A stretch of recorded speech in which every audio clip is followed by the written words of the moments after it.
Biz dedemizden yani babamın babasından, babamın büyük dedem de büyük dedemden öyle halen de devam edip gidiyor.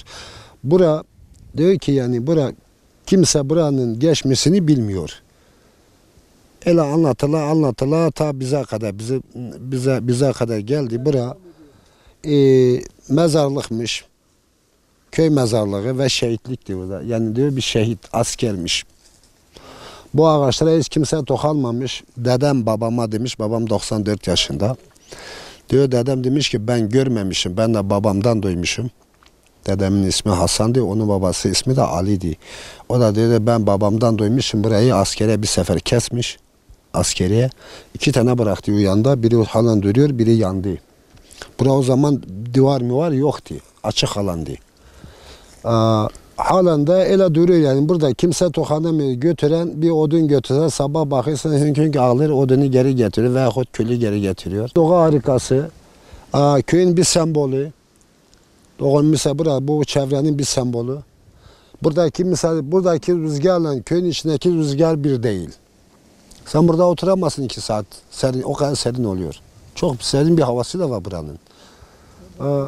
Buranın ağaçlarda su çıkıyor. Bir kaşıntı, sedef.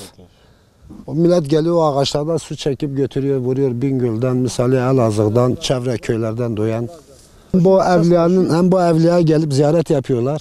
Hem de o suyu şişelere doldurup götürüp o sedef hastalığına veyahut o kaşıntıya, alerjiye sürüyorlar diye geçiyor.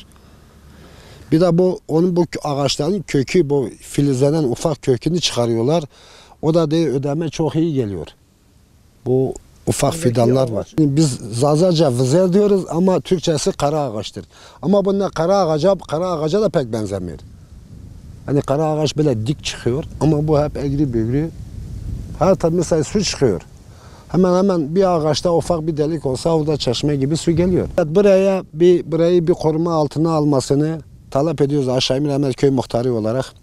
Burayı bir koruma altına, buraya bir düzen, misali buraya ne bileyim ki koruması çok güzel olur. Devlet bunu hem kayıt altına hem bunun koruma altına, milli parklar mı eğer kim karışıyorsa bunları da biz istiyoruz ki köy muhtarı olarak ben istiyorum. Yarın başka bir hiye çıkar veyahut alır keser birisine kendi menfaati veyahut ne bileyim.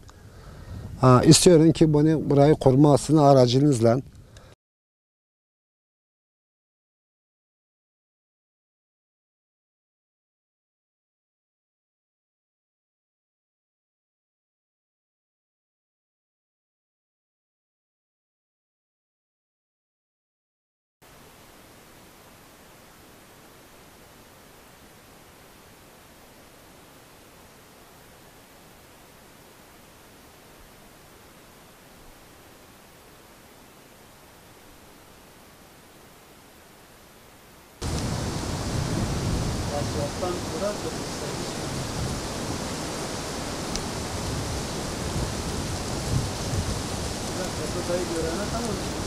Aşağı Mirahmet Köyü ziyaret tepesi diyoruz. Bu gördüğün kara ağaçtır. Asırlardır böyle dedelerimizden, babalarımızdan kalma. Kimse bir şey götürmüyor. Mezarlıktır, vakıftır. Hiç böyle gördük, böyle gidiyordan. Burası bir doğa harikasıdır. Devlet yetkililerinden kimse gelip bakmıyorlar. Devlet gelsin, burayı incelesin, bu ağaçların tarihlerini öğrensin. Öğrenek kaç asırdır, kaç yıllık bir eserdir. Buraya kimse bir odun getirmiyor. Ve başına bir şeyler rüyalar görmüşler, kötü rüya görmüşler.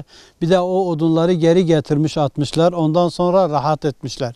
Yani bu çok kişiler denediler. Bunu yapamadılar. Götüremediler. Evet. Ve de götürmüyorlar. Devletten istediğimiz şu, gelsin bu ağaçların temizliğini yapsınlar, korumasını yapsınlar. Öğrenek bir kaç asır olduğunu, neyin ne olduğunu biz de bilelim. Bizden sonraki nesil de bilsin. Yani bu ağaçları kayıt altına alsınlar. Yani kayıt altına alsınlar ki belli olsun ki yani burada bir doğa manzarası vardır. Çok güzeldir. Herkes geliyor, ziyaret ediyor, ziyaretçiler geliyorlar. Köylü olarak biz koruyoruz ama devletin halı bambaşkadır. Önce bir ağaç daha vardı bunun gibi, yakıldı. Onu biz kaybettik, biz bunu kaybetmek istemiyoruz.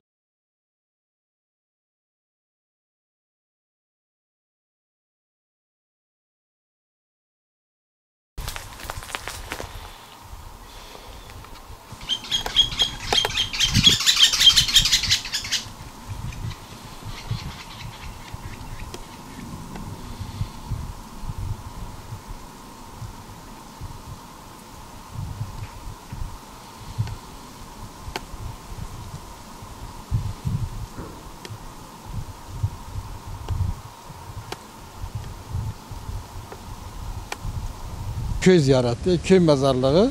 Burası ziyarettir. Yani kimse ne tokanır ne de şey yapar. Biz böyle biliyoruz. Evet. Ondan sonra kimse bir dalı da koparamaz. Kaç kişi getirmişler hani o zaman bodalar biçiyordu yalar.